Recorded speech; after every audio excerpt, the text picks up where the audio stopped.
Good morning students. तो आज हम कर रहे हैं डीके गोयल की लेटेस्ट बुक 2026-27 से क्लास 12 सीबीएसई बोर्ड का अकाउंट्स की book volume 2 part A chapter number 6 accounting for companies issue of shares question number 95।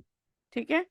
तो सिंपल भी है लेकिन ट्रिकी भी है लास्ट का पार्ट हमें बहुत ध्यान से करना है। ठीक है। So question number 95। RK limited invited applications for issuing 70,000 equity shares of ₹10 each at a premium of 35 per share. अभी देखो 35 का प्रीमियम है और ₹10 का शेयर है, तो एप्लीकेशन पर है 15 जिसमें 12 का प्रीमियम है, तो क्या हो गया 3 + 12।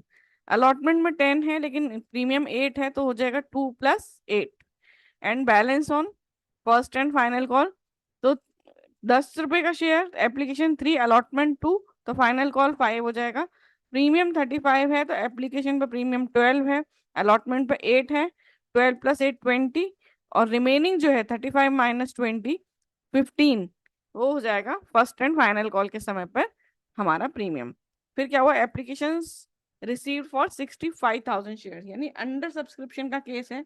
allotment was made to all the applicants and shareholder Ram who was allotted 2,000 shares failed to pay the allotment money। तो राम ने अलॉटमेंट मनी नहीं दिया और तुरंत ही उसके शेयर्स को हमने फॉरफिट कर लिया है। उसके बाद फर्स्ट एंड फाइनल कॉल किया गया है। तो ये ध्यान रखना है, जब हम first and final call due करेंगे तो 2,000 शेयर्स को माइनस करके करेंगे क्योंकि वो तो फॉरफिट हो चुके हैं। सो 65,000 शेयर्स के लिए एप्लीकेशन आए थे, 2,000 उसमें से फॉरफिट कर लिए, तो फर्स्ट एंड फाइनल कॉल हम 63,000 शेयर्स के लिए ड्यू करेंगे। फिर Sohan who had 3,000 shares failed to pay the first and final call, his shares were also forfeited. ठीक है, फिर ये दो फॉरफीचर की एंट्री होंगी। And then out of forfeited shares 4,000 shares were reissued at ₹50 per share fully paid up. यानी 10 का share है, 50 में आप री इशू कर रहे हैं, यानी ₹40 हमारे सिक्योरिटीज प्रीमियम के हैं। द री issued shares included all the shares of Ram. तो राम के 2,000 शेयर्स इस 4,000 में इंक्लूडेड हैं। तो जब हम री इशू कर रहे हैं तो राम के 2,000 शेयर्स कर रहे हैं, सोहन के भी 2,000 शेयर्स हम री इशू कर रहे हैं आउट ऑफ 3,000। ठीक है। अब हमें जर्नल एंट्रीज करनी है, तो सबसे पहले हम एप्लीकेशन रिसीव का करेंगे।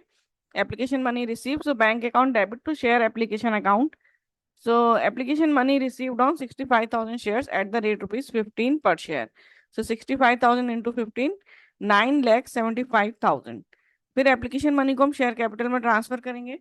So share application account debit to share capital और to securities premium. So application money transfer to share capital. So share application account debit, जितना पहले क्रेडिट किया था 9,75,000 उतना ही डेबिट कर रहे हैं। शेयर कैपिटल में आ जाएगा 65,000 इंटू 3 रुपीज एप्लीकेशन पर है, सो 1,95,000। सिक्योरिटीज प्रीमियम में आ जाएगा 65,000 into 12, 7,80,000। So application money transfer to share capital. इसके बाद देखो अलॉटमेंट ड्यू करेंगे। So share allotment account debit to share capital to securities premium. Allotment due on 65,000 shares at the rate ₹10 each. तो share capital में आ जाएगा 65,000 into 2, 1,30,000, और securities premium में आ जाएगा 65,000 इंटू 8, 5,20,000। तो अलॉटमेंट में आ जाएगा 6,50,000। इसके बाद रिसीव का एंट्री करेंगे। तो देखो 2,000 शेयर जो राम के पास थे उसने अलॉटमेंट मनी नहीं दिया है, तो कितना हमें मिला 63,000 शेयर्स पर। So bank account debit to share allotment 63,000 into 10, 6,30,000। So allotment money received on 63,000 shares at the rate ₹10 each. इसके बाद क्या हुआ, अलॉटमेंट के तुरंत बाद ही उन 2,000 शेयर्स को जो राम के पास थे उनको हमने फॉरफीट कर लिया है। सो फॉरफीचर का एंट्री होगा share capital account debit securities premium account debit to share forfeiture to share allotment 2,000 shares forfeited on non payment of allotment. अब इसमें फिगर्स कैसे आएंगे वो बहुत ध्यान से देखना है। देखो शेयर कैपिटल में आता है ऑलवेज कॉल्ड अप वैल्यू। तो हमने कितना कॉल किया अभी तक, एप्लीकेशन किया है एंड अलॉटमेंट किया है। फर्स्ट कॉल अभी तक कॉल नहीं किया गया है। ठीक है। सो एप्लीकेशन का 3 और अलॉटमेंट का 2, यानी ₹5 कॉल किया, तो शेयर कैपिटल अकाउंट 2,000 इंटू 5, 10,000। फिर सिक्योरिटीज प्रीमियम में आता है वो पैसा जो नहीं मिला है। ठीक है। तो एप्लीकेशन का जो प्रीमियम था वो मिल चुका था, इसलिए इसे पूरी एंट्री में इग्नोर करेंगे। अलॉटमेंट का जो ₹8 है वो हमें नहीं मिला है, तो वही हम यहाँ लिखेंगे 2,000 इंटू 8। 16,000। शेयर फॉरफीचर में जो पैसा मिल जाता है, ठीक है, सो 3 रुपीज हमें एप्लीकेशन का मिला है, उसके साथ जो प्रीमियम मिला है उसे हम फुल्ली इग्नोर कर रहे हैं पूरी एंट्री में। तो अब केवल एप्लीकेशन मिला 2,000 इंटू 3 6,000, और शेयर अलॉटमेंट में हम लिखेंगे जो पैसा हमें नहीं मिला, तो 2,000 इंटू 10, ठीक है, अलॉटमेंट का, सो 20,000, सो 2,000 शेयर्स फॉरफिटेड और non payment of allotment money.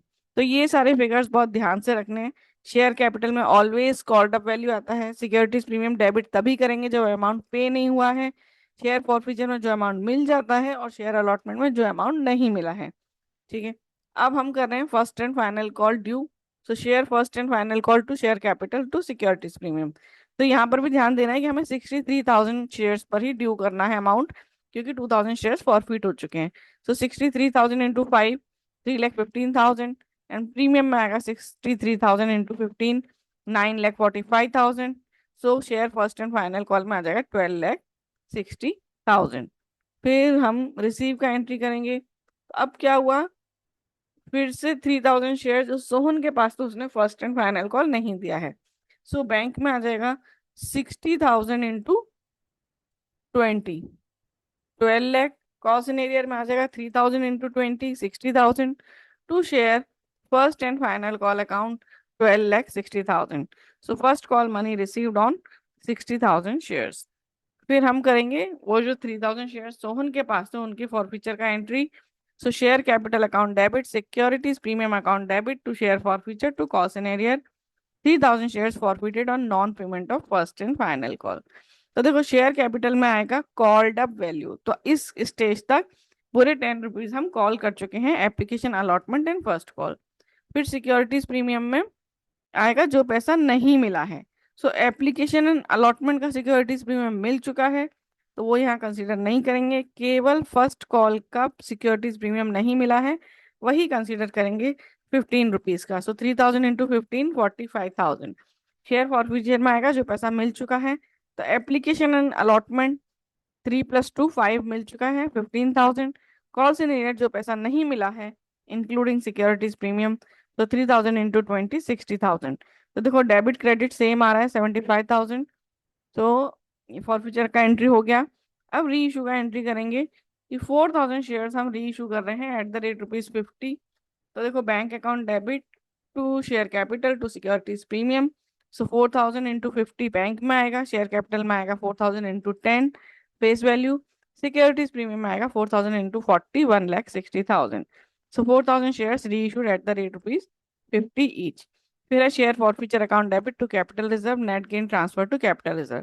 देखो राम के पूरे शेयर्स री इशू हुए हैं, राम के फॉरफीचर की एंट्री में हमारा आया था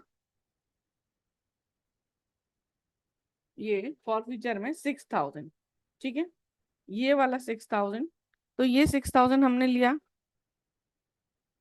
6,000 divided by number of shares forfeited 2,000 multiplied by number of shares reissued 2,000। फिर सोहन के केस में शेयर फॉरफिचर में आ रहा है 15,000, सो 15,000 divided by number of shares forfeited 3,000 multiplied by number of shares reissued 2,000 and bracket close minus loss on reissue of shares। तो share reissue करने में loss नहीं हुआ है क्योंकि वो प्रीमियम पे रीइश्यू हुए हैं, तो 0। ऐसे सॉल्व किया आगे 16,000, सो शेयर फॉरफीचर में हमारा आ रहा है 16,000। So question done.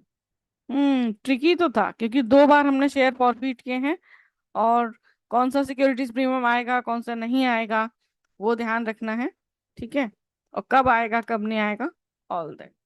So question done. Thank you for watching.